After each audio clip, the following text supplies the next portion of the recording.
September 15, 2008. Monday morning, 1:45 a.m. You are lying in bed in your Manhattan apartment on Park Avenue when the phone rings. You already know who it is. You have been waiting for this call for 72 hours. You pick up. No one says anything dramatic. No one shouts. The voice on the other end is calm, almost bored, and that is somehow the worst part. The board has voted. We're filing. You set the phone down on the nightstand. You don't speak. You don't move. In 4 hours, Lehman Brothers Holdings, Inc. will file for the largest bankruptcy in American history. $613 billion in debt, 158 years old. And you were at the wheel the entire time. You grew up in Corona, Queens. Your father ran a small fur business. Nothing glamorous, nothing Wall Street, but you watched him negotiate. And you noticed something early. The man who controls the conversation controls the room.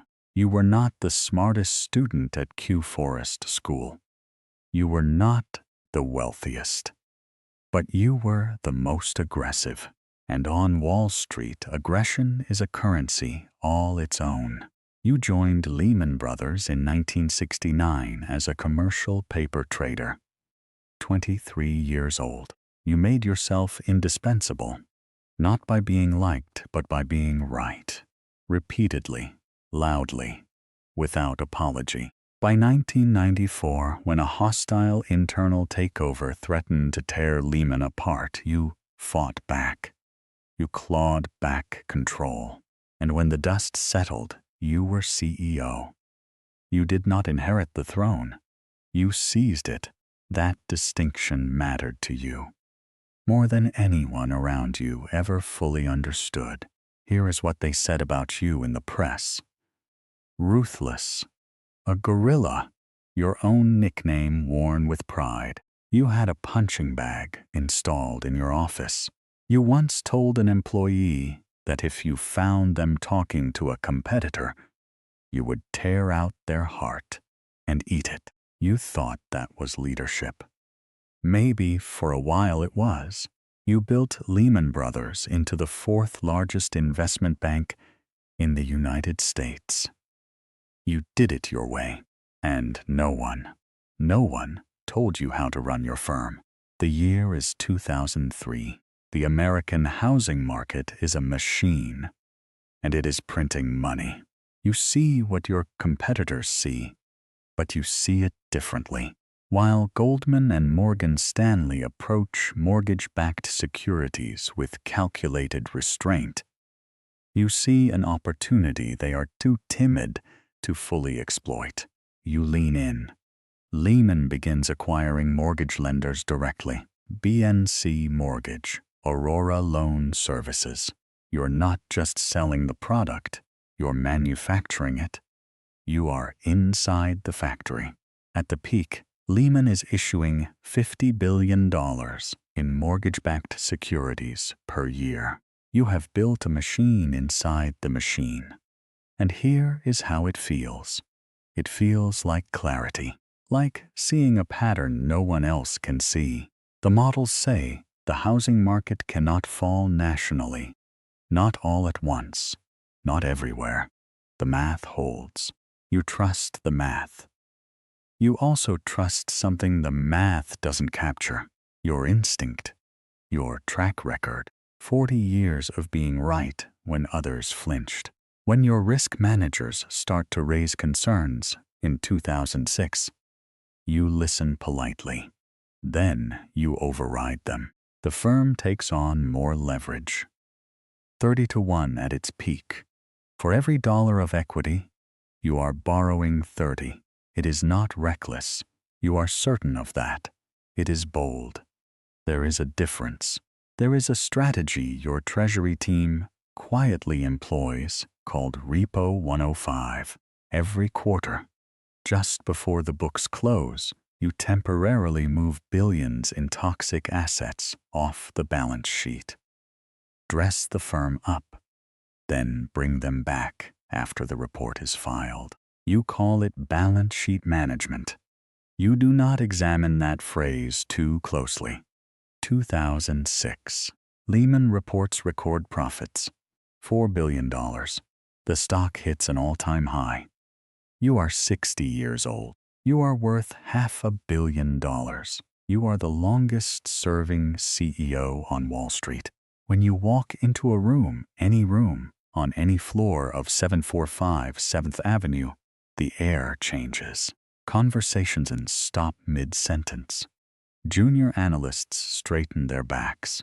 Senior partners check their watches as if suddenly aware they are late for something. You notice this.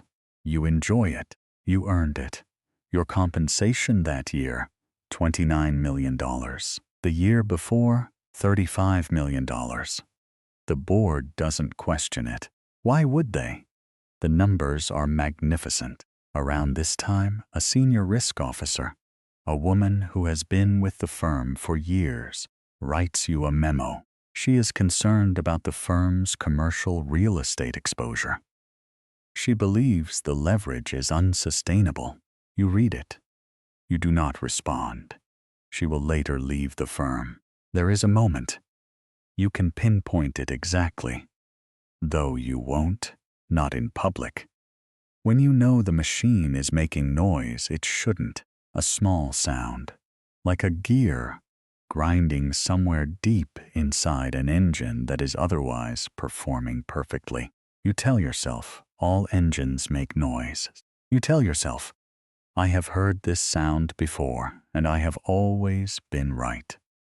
March 2007. The subprime market begins to crack. You watch competitor Bear Stearns hedge funds implode. You watch with interest, not alarm. They were overexposed. They were sloppy. You are not them. You sleep fine that night. 6 months later, the crack becomes a fracture. The value of your mortgage holdings begins to fall. Slowly at first, then in lurches. You mark some losses. Not all of them. The models, you insist, are temporary. This is a correction, not a collapse. Corrections happen. You have survived corrections. But then the nights start changing. You wake at 3 in the morning and you do not go back to sleep. You lie there and you do arithmetic in your head. The kind you can't do in front of anyone else. You run through the numbers, the way a surgeon runs through a procedure before stepping into an OR, looking for the thing you missed. You begin calling the CFO after midnight. You begin walking the trading floor at 6 a.m. before anyone arrives. You stop using email for certain conversations. March 2008. Bear Stearns collapses. The Fed brokers a rescue. JP Morgan buys it for $2 a share. You tell your board, we are not Bear Stearns. You tell the press, the worst is behind us. You tell yourself, this changes nothing, but something has shifted inside the firm. Counterparties are getting nervous. Hedge funds are quietly pulling their prime brokerage accounts. Short sellers are circling. You authorize a PR campaign. You fire the CFO. You announce plans to raise capital, spinning the narrative, and then, a Saturday morning in early September, one of your lieutenants calls.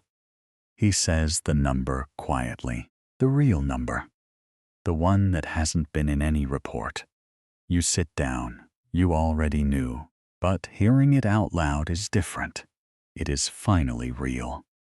The weekend of September 12 through 14, 2008, the Federal Reserve has arranged an emergency summit at the New York Fed on Liberty Street. All the major players are there. Goldman, Morgan Stanley, Citigroup, JP Morgan. Timothy Geithner, president of the New York Fed, is in the room. Hank Paulson, Treasury Secretary, is on the phone from Washington. You are not in that room. You are in your office at 745 7th Avenue, waiting. You spend Saturday working the phones. You call Korea Development Bank, a potential buyer who had been circling Lehman for months. The call ends in 20 minutes. They are out. You call Barclays. British executives fly in. There is a brief window, a real window, where the deal might happen. Barclays wants to buy Lehman's core assets. The price is being discussed. Your team is drafting term sheets. Then Sunday morning arrives. Barclays' board requires a shareholder vote before it can guarantee Lehman's trades during the transition. Under British law, this takes weeks. Paulson refuses to bridge the gap. The U.S. government will not backstop the deal. The Barclays deal is dead. You stand in your office. You look out the window at New York City, the skyline you have looked at from this desk for years. And for a moment you do not think about the bank, or the shareholders, or the thousands of employees who will open their computers on Monday morning and find out they no longer have jobs. You think about 1969, 23 years old. Your first day in this building. At 1:45 a.m. on Monday, the call comes. The board has voted. The filing is happening. You do not fight it. There is nothing left to fight with. 158 years, gone in a weekend. You are asked, later, whether you regret it. The honest answer takes longer than people expect. You tell Congress, under oath, that you acted in good faith, that you believed in the firm, that every decision you made was based on the best information you had at the time. And this is not entirely untrue. But here is what you don't say under oath. You knew the leverage was extreme. You knew it before the risk officers told you. You knew it the way a pilot knows, somewhere beneath the instruments, that the weather ahead is worse than the forecast. You believed that you could land the plane anyway. You had always landed the plane. The part that stays with you, the thing you turn over in your mind even years later, is not the bankruptcy itself. It is the week before. You look back at the employees, 25,000 of them, people who had given Lehman decades, people who had their retirement accounts tied up in firm stock that went to zero. You don't look at them as victims. You're not sure you can afford to. You look at them and you think, I told them we would be fine. What you are not sure of, what you will never be fully sure of, is whether you believed it when you said it. No charges were ever filed against you. You were never indicted. You received $484 million in compensation over the final 8 years of Lehman's existence. The firm's pensioners received cents on the dollar. You do not return the money. You never return the money. And that is what Richard Fuld lived through. He went on to testify before Congress 4 times. He was never charged with a crime. He quietly started a private investment firm. He lives in a $66 million ranch in Sun Valley, Idaho. The Lehman bankruptcy triggered the deepest global recession since the Great Depression. Over $10 trillion in household wealth was wiped out in the United States alone. Unemployment peaked at 10%. Millions of people lost their homes. And we, sitting here, looking at the wreckage from a safe distance, have to ask a harder question than who is to blame. The harder question is, how did this happen inside a system designed to prevent exactly this? Repo 105 was legal, or at least, no court has ruled otherwise. The leveragage was disclosed, technically, in footnotes. in language that took a specialist to decode. The regulators were watching, but the same tools they used to measure systemic risk were built on the assumption that housing prices don't fall nationally, all at once, everywhere. The assumption was wrong. The system was wrong. Richard Fuld was also wrong. But here is the uncomfortable part. He was not the only person in the room who knew the machine was grinding. He was just the one with the most to lose by admitting it. Psychology has a name for this: loss aversion. The pain of losing what you have is twice as powerful, neurologically, as the pleasure of gaining something new. CEOs are not immune to this. They are, in many ways, more susceptible, because the identity and the institution become inseparable. When the firm fails, you fail. And some people would rather burn everything down than admit that. What Lehman Brothers left behind is not just a cautionary tale about leverage or hubris. It is a question about what we allow our institutions to become, and who we trust to tell us the truth when the truth is expensive. So I want to ask you something, and I want you to answer it honestly in the comments. If you were in that room, if you had built something for 40 years, if your identity was tied to its survival, do you think you would have seen the warning signs, or would you have done exactly what he did? Leave your answer below. I read every single one.